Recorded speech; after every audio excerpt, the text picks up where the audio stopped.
My name's Esther, I'm 35, I live in Bristol. I've lived here for just over 10 years now. I work for church here and also I work for a charity called The Noise. So I was brought up going to church. My mum and dad were both Christians.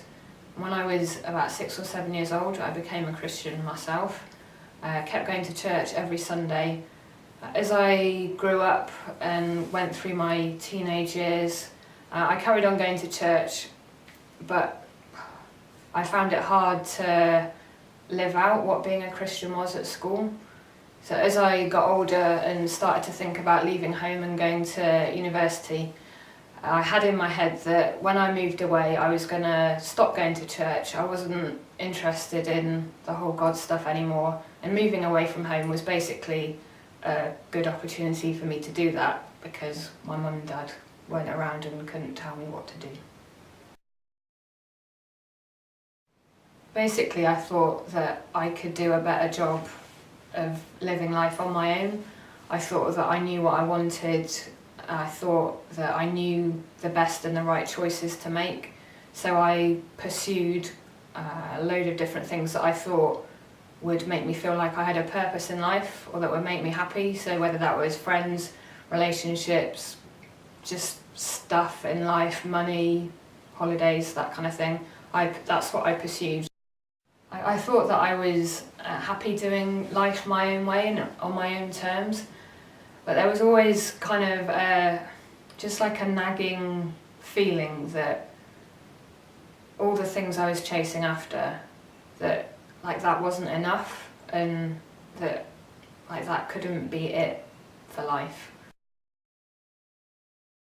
So when I moved to Bristol just over 10 years ago, I decided that I would start going to church again and give the whole God and being a Christian thing a try again, because I wanted to figure it out for myself.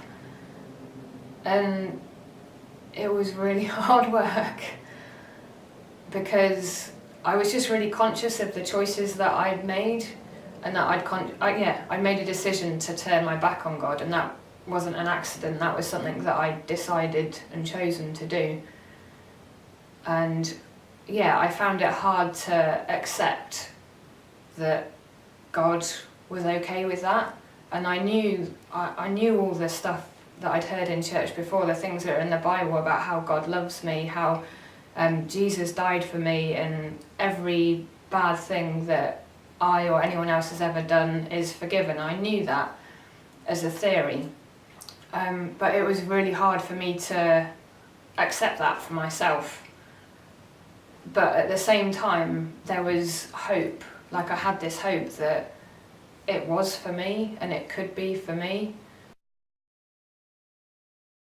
For me right now, I love that I get to do life with God, and the relationship that I have with him, that I'm figuring out every day, that is changing and evolving, that makes a difference in my day-to-day life. Whether things are going great and I'm on top of the world, or whether I'm going through really rough times, knowing God, knowing that God loves me, knowing that I can have this relationship with him, that makes a huge difference, and it weirdly makes life make sense even when it doesn't make sense.